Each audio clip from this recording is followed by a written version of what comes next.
Travels by Broomstick comes to you from South Wales, the land of the dragon. Oh, and sheep. We got lots of sheep. Welcome to all you good people out there in podcast land. So, let's get the broomstick out the garage, and off we go.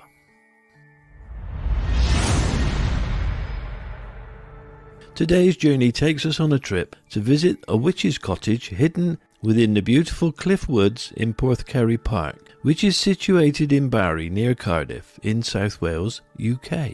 Cliffwood Cottage was originally built in 1583 by Owen William, and this is where our adventures begin. As you walk through Cliff Woods, you hear the sounds of the birds singing. The dappled light dances through the trees onto the woodland floor, creating a magical pattern of lights.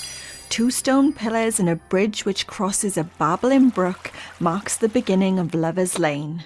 Just a short stroll through the woods and you reach the ruined remains of the Witch's Cottage. The witch who lived here at this cottage was the legendary Ann Jenkin, who was well known for her magical potions and spells. There is a story that tells of Ann Jenkin that on a bright and beautiful midsummer's day, a young gentleman along with his servant went walking through the woodlands in search of Cliffwood Cottage. The gentleman was seeking out the magical powers of Ann Jenkin as he was looking for a love potion. He had met a lady in Barry and was hoping that a love spell could soon make her his bride. As they made their way through the woodlands to the wise woman's home, the night was drawing in. Their pace quickened, their footsteps echoing through the forest, and soon through the trees next to the babbling brook they saw a glow of light.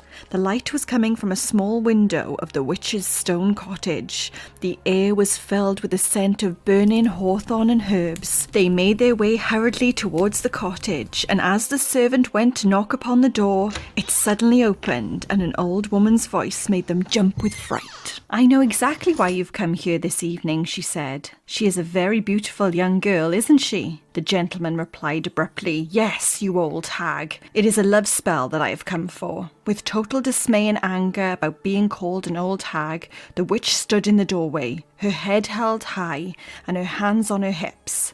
"I am no old hag," she said. And indeed she was not an old hag, for Ann Jenkin was very beautiful, and she was not at all old or hag-like. The witch looked the young gentleman in the eyes. "You are to wait here while I make you the potion that you desire, but upon receiving it, you must stay on the path as you make your way back home." She slammed the door in the gentleman's face, and the sound of mixing and soft humming came from within as she prepared the love spell, working her magic.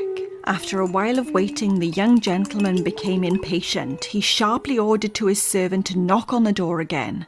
But as the servant reached out to knock on the door, it creaked open. The witch's hand shot out, revealing the potion.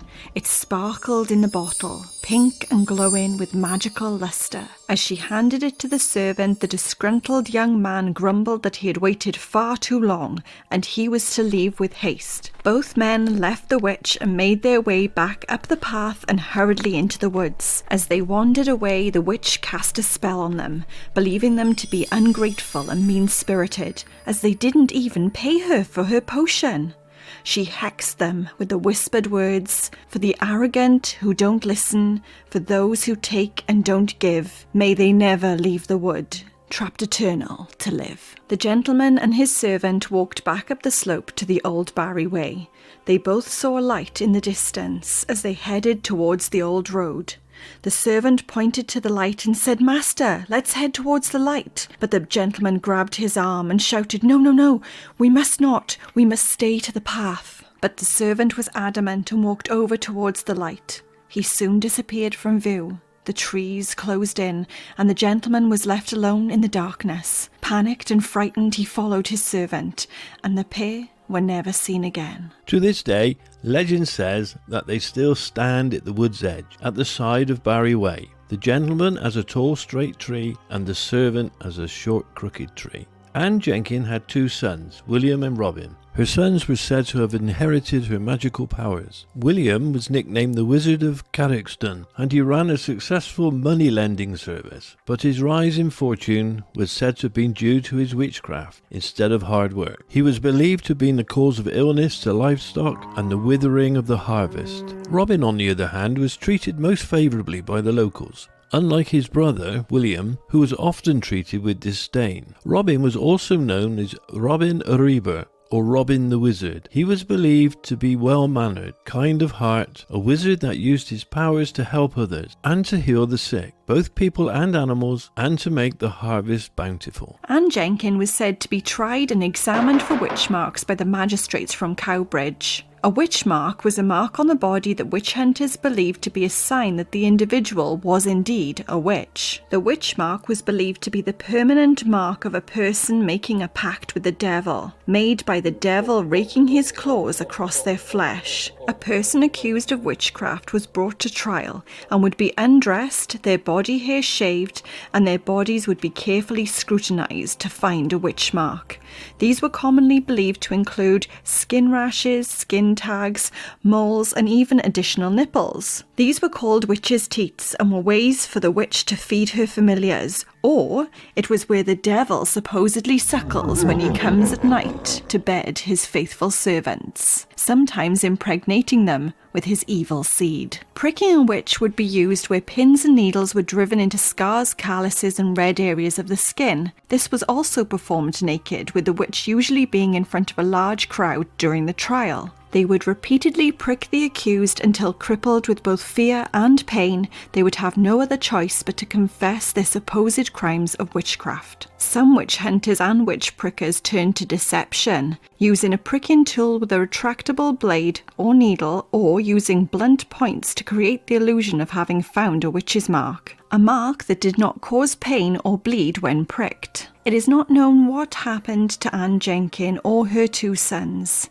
but they left Cliffwood Cottage and it was used by farm workers until it was abandoned in 1890. Porthcurry Country Park is at the end of Cold Nap Beat, with 220 acres of woodlands in meadowland lying in a sheltered valley leading to a pebble beach and spectacular cliff. Porthcurry makes for a great family day out, with lots of open green space, and it's dog friendly, with a number of nature trails, picnic sites, a cafe and an adventure play area, as well as its imposing and beautifully constructed viaduct, which has kept watch over the park since the 1890s, and you can explore the Witches Cliff Cottage and Lover's Lane for yourself. After we visited the ruins of the old Witches Cottage, we thought we'd make a special trip to the Hedge Witch Emporium, which is situated in 56 Vere Street in Barry, where we met the magical Jodie, also known as Luna Wolfsbane, who was so lovely and accommodating, showing us around her beautiful witches shop where she makes handmade, eco-friendly Moon Maiden hemp soaps,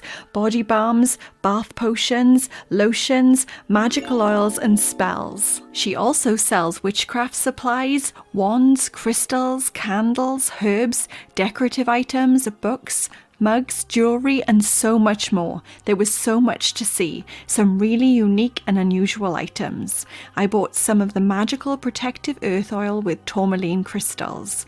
We bought a beautiful witch made of felt and a moon mug.